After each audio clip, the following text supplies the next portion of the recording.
اسے کہتے ہیں کہ اپنے مالک کے سامنے اپنی عبادات کو کم سمجھ۔ تیسری قسم حیاء الکرم، حیاء الکرم یہ ہے کہ بری، یہ سب سے بیسٹ حیا ہے، اور یہی حیا رسول اللہ صلی اللہ علیہ وسلم کو اللہ نے نصیب فرمائی تھی۔ حیاء الکرم اللہ ہمارے نصیبے میں بھی کرے۔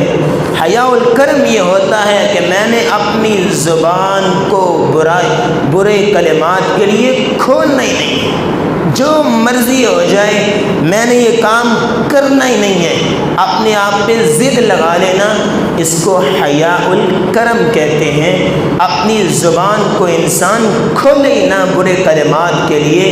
اور ایک دفعہ ابو بکر صدیق رضی اللہ تعالی عنہ بیٹھے ہوئے مجلس میں ایک آنے والا آیا اور آ کے گالیاں دینا شروع کی، جو وہ کہنا چاہتا تھا اس نے کہا، ایک بار برا بلا کا گالی دی، ابو بکر خاموش رہے، بردباری تھی، حلم تھا، ٹالریٹ کر رہے تھے۔ دوسری بار اس نے گالی دی، چپ رہے، تیسری بار گالی دی، چپ رہے، آخر مجمع تھا، کوئی ابو بکر کی عزت تھی۔ چوتھی بار جو کرتے ہی جایا، پھر ابو بکر کا صبر کا پیمانہ بھی لبریز ہوا اور کچھ نہیں بولے، مومن تھے، علم والے تھے، کچھ نہیں بولے، صرف اتنا کہا کہ جو تو نے مجھے کہا وہ تو ہو۔ گالی دی، کوئی بری کلمات بولے نہیں نا، صرف اتنا کہا علیک و علیک، جو تو نے مجھے کہا وہ تو ہو۔ اتنا ہی کہنا تھا کہ رسول اللہ صلی اللہ علیہ وسلم بیٹھے ہوئے تھے اسی مجلس میں، جو پہلے مسکرا رہے تھے، اٹھ کے فوراً چل دی۔ ابو بکر پریشان، یا رسول اللہ کیا ہوا؟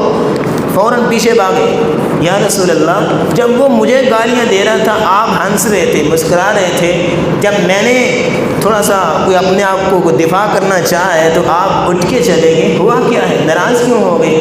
کہا ابو بکر جب وہ تمہیں گالیاں دے رہا تھا تو اللہ تیرا دفاع کر رہا تھا، ایک فرشتہ مسلط تھا وہاں پہ، وہ فرشتہ تیری طرف سے اس کو جواب دے رہا تھا۔ جب تو نے زبان کھولی فرشتہ اٹھ کے چلا گیا، شیطان آ کے بیٹھ گیا، تو محمد کبھی شیطان کے پاس نہیں بیٹھا کرتا۔